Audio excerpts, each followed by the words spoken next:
it's been very interesting because recently somebody asked me the definition of entrepreneur. Now, it means a lot of different things. You have to have an idea, you have to never quit, you have to do a lot of different things. But something I've added over the course of the last few years, you have to be able to withstand pressure. I know a lot of people that are very smart, that have great ideas, everything's good, but they can't handle pressure. And if you can't handle pressure, you cannot be a great entrepreneur.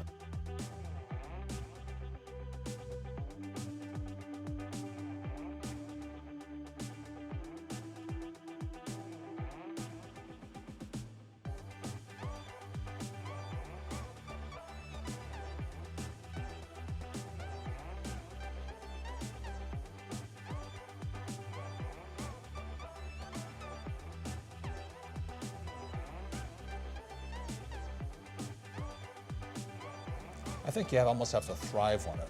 You know, like you say, you have to do what you love. But I think I do it, there's a lot of things that I do and you do, I don't love. I do it because of the challenge of it. Because without that, I do it for the pressure. It makes me stronger, better, smarter. I know if I solve this problem, I'll be smarter at the end of the problem. So I think that's the pressure that I like about this, is because we're creating out of nothing. You know, when you created this building, there was nothing. And you said, now there's going to be a building here. And you go, wow.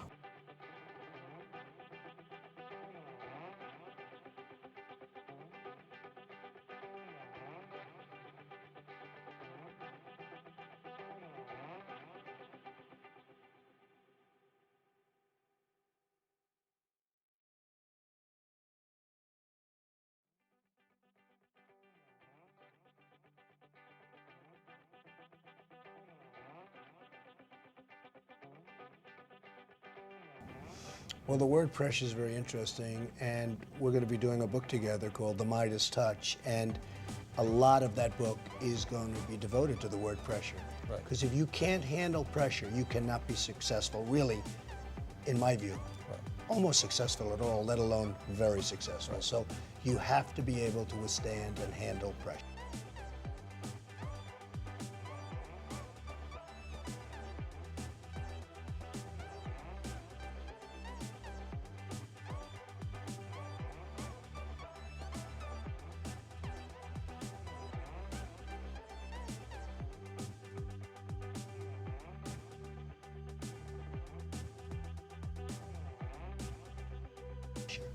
Well, the book, The Midas Touch, you know, came from the idea that how come some entrepreneurs get rich, but most don't.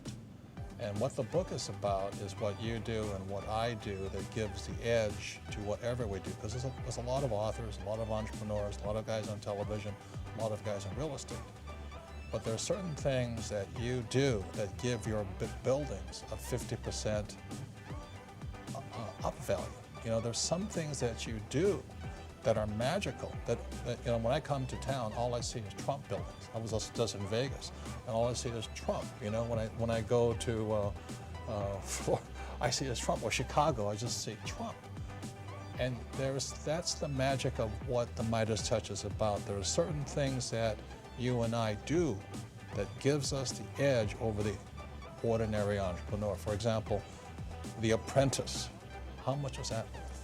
I mean, you know, not just for the television show, but how much was it worth to the overall Trump?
Brand.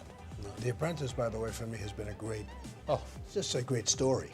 Well, it was because part of the nobody comeback. thought it was going to be successful.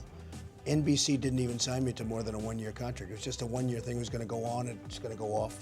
Like most shows, 97% of the shows that go on television fail. And The Apprentice was going to be, you know, a one-time shot. It was going to go on. It was going to get a couple of people. In the meantime, we've had 15 copies of The Apprentice. Many entrepreneurs, many great entrepreneurs copied it and failed. Right. And it's been a tremendous success, and now goes on again right after the Super Bowl. So that's been fun. It's fun when they tell you it can't make it. And that's what an entrepreneur does. I love it. It makes life much more exciting. But The Apprentice has been so much fun for me, and especially knowing that it wasn't going to make it, and then it becomes the #1 show on television. So it really has been a lot of fun.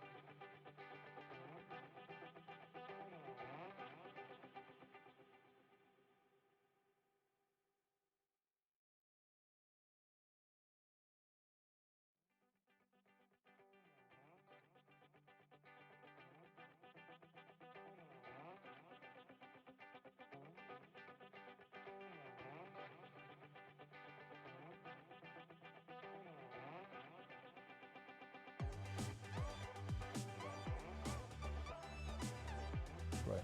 And that, again, the Midas touch goes back to, you have a television show. I have my little public television shows. But when you write a book, it goes to a bestseller. When I write a book, it goes to a bestseller. That's the Midas touch.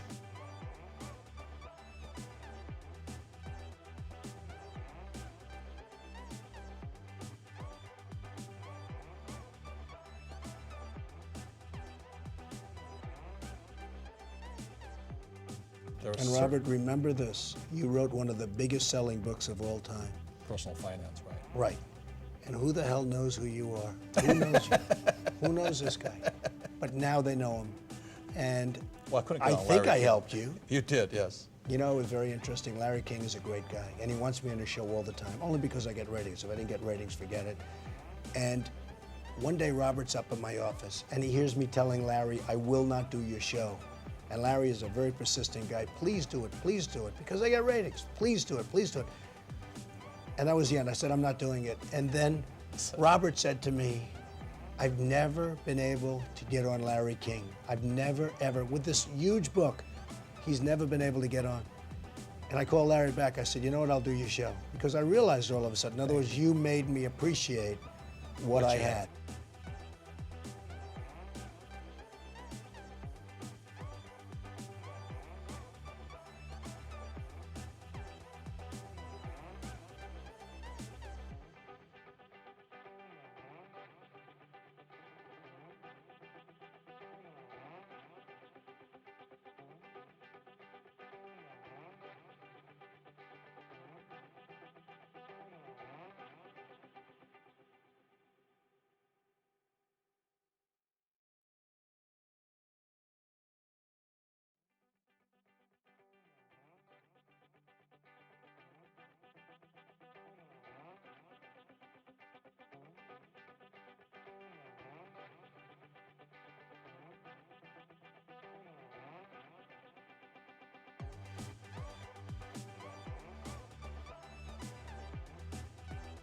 Yes, that's part of the Midas touch. It's part of the Midas touch, but you have it also. Well, thank you.